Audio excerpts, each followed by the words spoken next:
Bust it.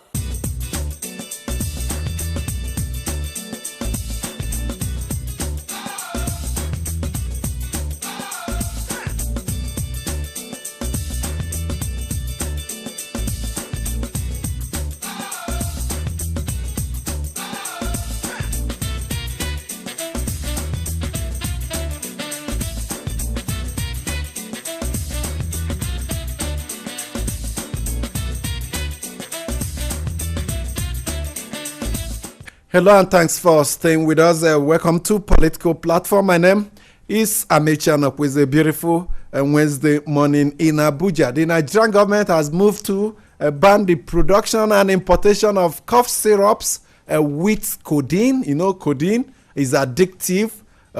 Young people, more and more of them, including the elders, are now resorting to it to get high in quotes, hallucinate.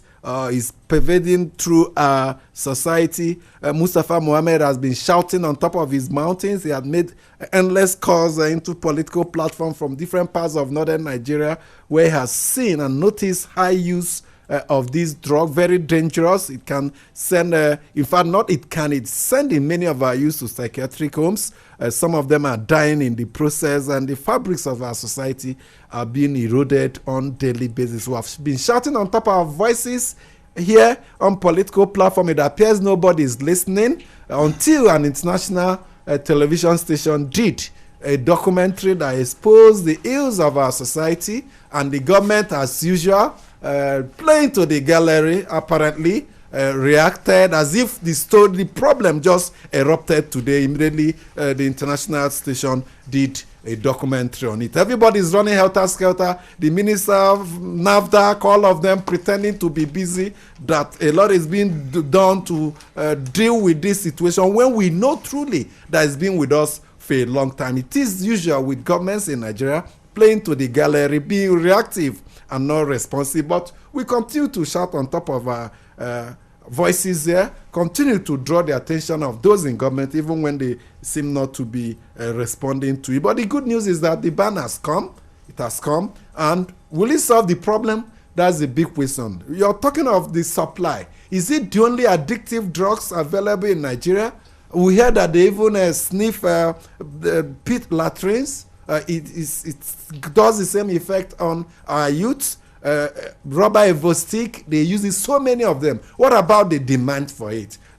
Our youths who are daily having a recourse to these drugs to help them feel better, to help them forget their sorrows and some of their problems. If we really need to tackle this problem, we'll have to take a look at the demand side of it. If you cut off the demand, deal with the demand, the suppliers will run out of business. You don't have to use fiat to ban the production and importation. We really need to do much work on the demand. We shouldn't go as the usual fire brigade approach, be talking about banning this, banning that. We know where the problem lies, and we should be brave in tackling them. My name is Amechi Anokwe. It is a Wednesday also that the Senate will be resuming. The president is also back, or should be on his way back if he's not already in the country, from a successful trip to the United States, coming after a lot of reactions are trailing the outcome of that meeting. The impeachment report, some call it impeachment, will be tabled before the Senate today to determine whether the president committed some infraction in approving nearly 500 million for the payment of Tucano fighter jets to the U.S. government. There are talks about the 2018 budget. Will it receive attention this week? Will it be passed? And there are also reports that Dino Melaya may be ferried to Lokoja, the capital of Kogi State, with the use of helicopter. One newspaper reported it this morning. The previous attempt to do it by road was unsuccessful. He resisted, and some reports say some people around Area 1 in Abuja helped to terminate that journey. My colleagues are here with me as usual. Adeboye Abodori is right here with me in the studio. Amishi, well, the step taken by government in banning cough syrup with codeine is a welcome development, but I think it's something that ought to have been a decision that ought to have been taken several years back. We are reacting to BBC report. I do recall vividly that there was a journalist in Kano in those days who did an extensive report. It was one time chairman editorial board of the New Nigerian newspaper. He later became editor of Democrat. I will be joining him on this program this morning. His name is Abdulhamid Babatunde. So BBC is not the first to do report. You're going very far. Our own Mustafa Mohammed has consistently brought the issue to the fore. On this I'm talking of platform. People who have done report 15, 20 years ago on this same report. So it's not something. And they ignored it. They ignore it. It's not something that is just happening. I grew up in Kano. I schooled in Kano. I work in Kano. And I do know, as a matter of fact, that when you talk about 30 years ago, talk about 35, 40 years ago, 25 years ago, these things has been is a common knowledge. You know, there are different types beyond codeine, beyond this. There is even one they call ajigalau. It's a red capsule. Just one capsule will give you knock off, put you on in a high spirit for 5 days. Just one tablet, and yet they are still being sold. So it's not just cough syrup that we really need to look into. There are several aspects if government really want to address this issue. The problem of Kano is that you have young people from neighboring countries like Niger, like Chad, who also mingle with, who troop into Kano, and there are other children too who started. They're unemployed. They don't have skills. No, under this Almajiri system. So there is a graduation, a transition. When after several years of going to Quranic schools, they don't have means of livelihood. They don't know what to do, and they graduate. They resort to have drugs to find solace. And they graduate to what everybody know. Government itself is aware of it. There have been so many committees, panels set up to address this issue. They become Yandaba, and that Yandaba is a mixture of criminals and vagabonds, and so nobody is addressing this issue. And up to today, as we are talking now, people are still trooping from neighboring countries. The totality of it is that if you look at 70% to 80% of Almajiris in Kano are non-Nigerian citizens. They are from neighboring Mustafa countries. Mohammed so it's a problem that has to be Mustafa Mohammed will tell you that it's not just the youths, married women are also keen in. Mr. Bodrin, the difference between those 20-30 years and now is that the drug and substance abuse of this era is being carried out by the elites. They are children who go to some of the best schools, best universities, and the problem is no longer Kano or northern Nigeria alone. If you look at even the BBC documentary, it exposed the southern part of Nigeria, what we didn't know. I was inside a pharmacy in Edo when young people came in trying to, buy codeine, and then a bottle was about 2,000. They couldn't afford it. They were begging. The guy was shaking. The man told him no. He walked away.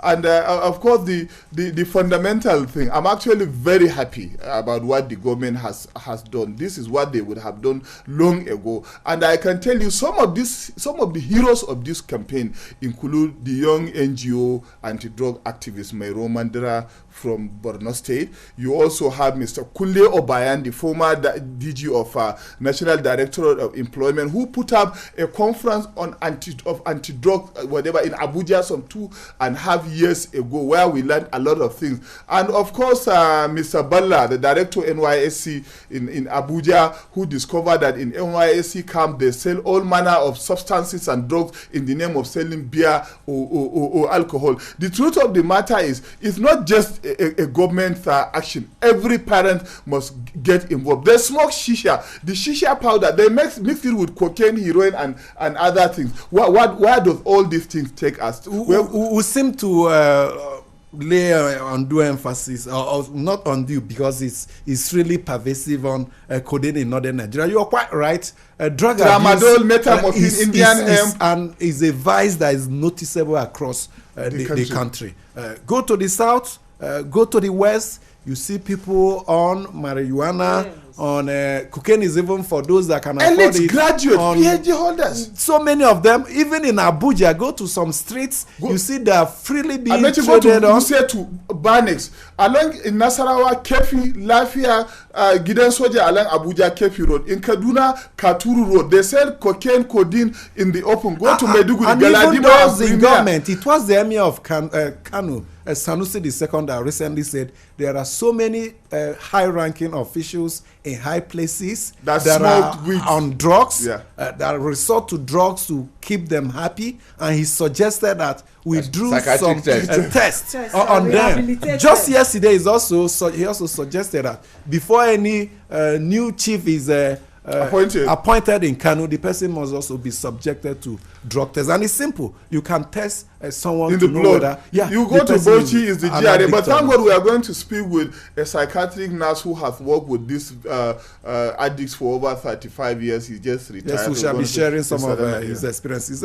Jamal Samuel is right here in the studio. Thank you, Amechi. If you look at the percentage of those who are into drugs in Nigeria, they're mostly young ones. They're mostly youths. That's why I want to agree with Bayo Bodurin for what he says. Though the children of the elites and the very influential people are the ones who bring this drug to the streets. But if you come to Abuja, another part of the country, you notice that those who even make use of this drug are the street children.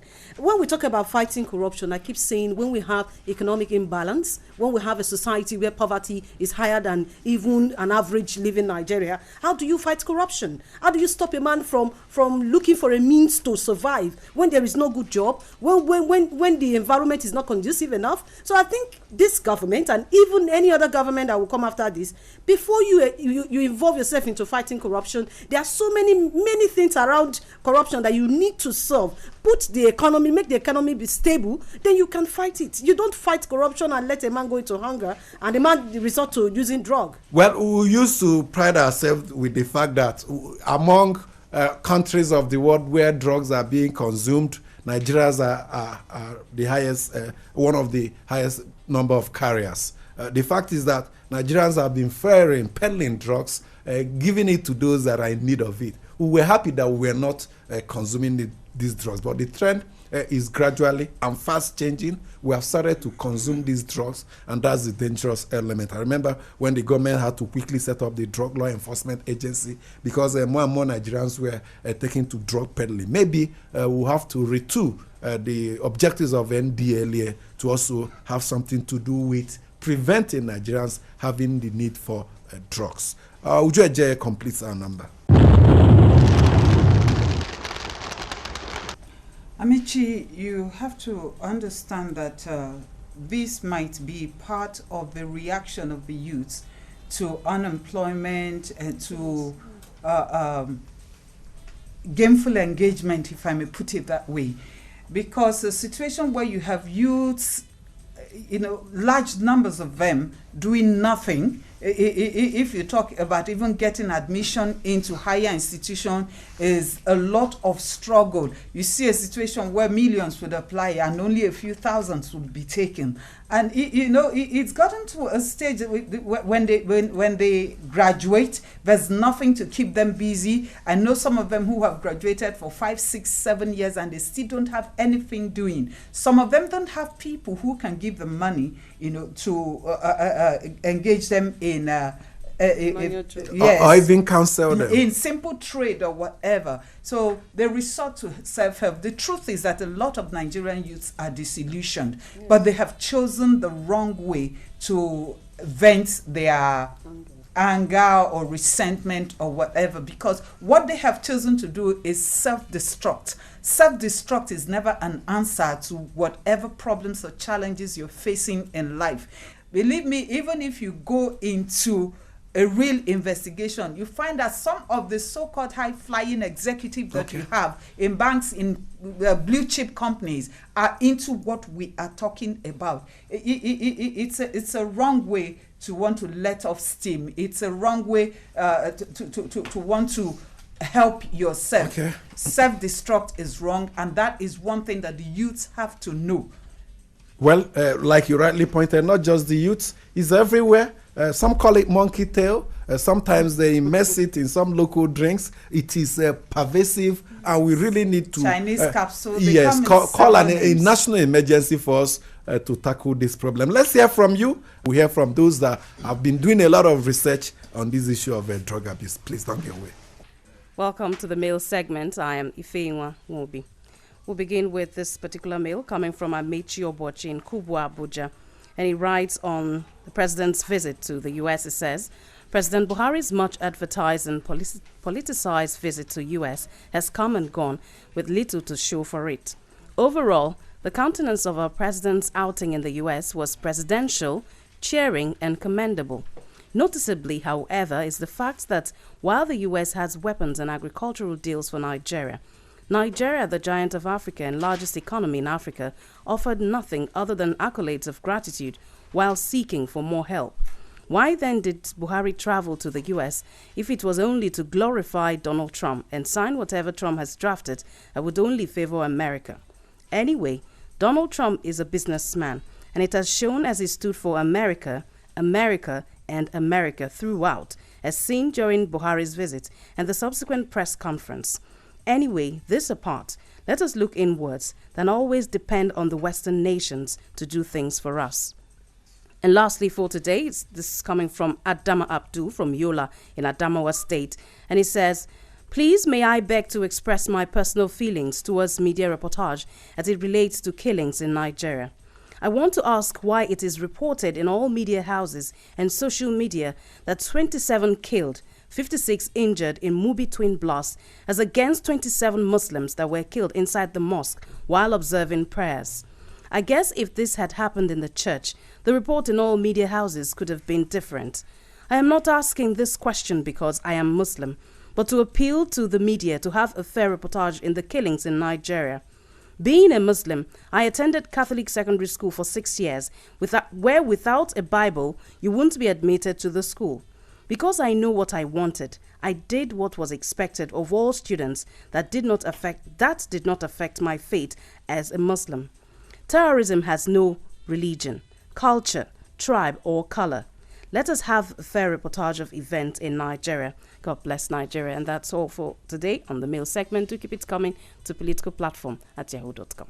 Thank you so much for remaining with us. The brutal killings of innocent Nigerians in a mosque in Mubi, Adamawa State, is dominating headlines. Like our listener Adama Abdul reported, several newspapers put the number at 27, but there are some others that said the casualty figure rose up to 60. Nearly that same figure also injured. Our hearts go with the victims, and it is one sad development. One of the male writers actually lamented that the Nigerian media is not writing about the other side. Of course, we know that those who were killed by bandits in Zamfara are much more than those who died in Benue. You also have a lot of people who died, but I don't think we should divide this country along religious life. All lives are very important. All human lives are very sacred. Of course, some people will try to speak about only one section, like the Christian Association of Nigeria, but you don't blame them because these are faithful, they are managing. So the Muslim Supreme Council of Islamic Affairs should also come out and speak. People can only speak about their own. Of course, I can tell you the organization and several others have gone so silent, even during the notorious killings of Boko Haram, which they still do. But I can tell you, Murik, an organization based in South West, a Muslim organization, has been talking. Well, it's all these things are taking place because it appears the government is not on top of the situation where the perpetrators go unpunished. It provides a fertile ground for these kind of insinuations to continue to take place. A killing of every Nigerian is one thing the government must stand up to. Nobody takes any responsibility for any killings anywhere, and that's why it has to continue. But let's go to our main issue for the day. We celebrated May Day yesterday, the Workers' Day. I want to say something because I also listened to River State Governor lamenting. The workers should know that part of those people that are killed, most of them are workers. So why is NLC and Labour keeping quiet about this? They should take to the streets just like the Christian Association did. To deal with that issue. Cry out. Let's bring in the first of our two respondents this morning on Political Platform on this issue of drug abuse and the ban on importation and production of codeine-containing syrups in Nigeria. Abdul Lamid Babatunde has been a reporter in Kano for several years, chairman editorial board, New Nigeria, and the editor of a Democrat newspaper. He has carried out a lot of investigative reports and research on drug abuse in Nigeria. Thank you so much for joining us. Yeah, thank you for having me. Good morning. Good morning. So the government appear to have risen to the occasion with the ban on importation and production of codeine containing syrups in the country. How do you react to that? I react by saying that the government has just demonstrated that they are not even alive to their responsibility at all. The issue of drug abuse, of codeine in particular in the north and all over the country, is at least 5 years old and has been getting worse and worse. Significantly, it's only when a BBC report comes out to highlight the issue, then everybody starts doing the usual fire brigade approach of even on a public holiday, you are announcing a government policy. That's my initial reaction to it. From your research, what have you been able to find out over the years? How has this abuse permeated through our society? Well, you know that all over the world, generations after generation, there's always one form of abuse of drugs or the other. So, in the case of what we are going through in Nigeria, it is still it's the continuation of that trend. But the issue is that there is not enough orientation, there's not enough government control of the drug industry itself, and the youths are generally left on their own ends. There's no, or like I said, there's no orientation. People are not being mobilized. They're not being mobilized towards positive engagement. They are not being engaged in socially constructive activities. If you look all over this country, the youth, the more they produce them, the more unemployed they are. But you see, there's little or no contact with government. Government cannot tell you how many of them are in this particular area, what grades, what type of dropouts, how many of them have gone to school, what's their problems, not to talk of even finding a way of engaging them. So because they are left on their own, it's still true that an idle mind, the devil is a devil's workshop. It's still true. But these are the issues. Codeine issue is because mainly is very affordable, very cheap, at least very initially. And it's not, of course, it was not meant to be a drug of abuse. It's a cough medicine. But when you take it in excess, you get that effect. Okay. So we'll have to thank you so much. That's the much time will allow us, Abdul Lamid Babatunde, a veteran journalist that operated in Northern Nigeria. Thank you so much for joining us. Thank you. Let's bring in Danladi. Danladi has been a nurse in a psychiatric hospital for upward of 30 years. During this period, he has seen cases of drug abuse and he has tried to manage them. Psychiatric cases. Danladi, good morning and thanks for joining us. Good morning. Thank you for August. So what's your input into this drug problem in Nigeria? Well, thank God for this time and this opportunity. I want to just say one or two things. You see, our country is a country that have not really done good work about our youth. You can't kill a tree by cutting the branches. You will go to the root of the whole problem before you get solution. This Nigerian problem about the youth taking substance. The root problem is that what I have experienced through my practice as a psychiatric nurse, I discovered that the youth are having emptiness. Creator who created them has a vacuum. If that vacuum is not filled by Creator, the yearning for it will be sought for. If somebody decides that he gets something and he gets small satisfaction, that becomes his food. And now, after years of development of this country, just few days now, the government is saying it's banning codeine, as if that is our youth problem. Emptiness must be created in such a way that from the root problem is our educational content is not having anything to do with developing the mind from the word go. Okay, the much we can take on that intervention.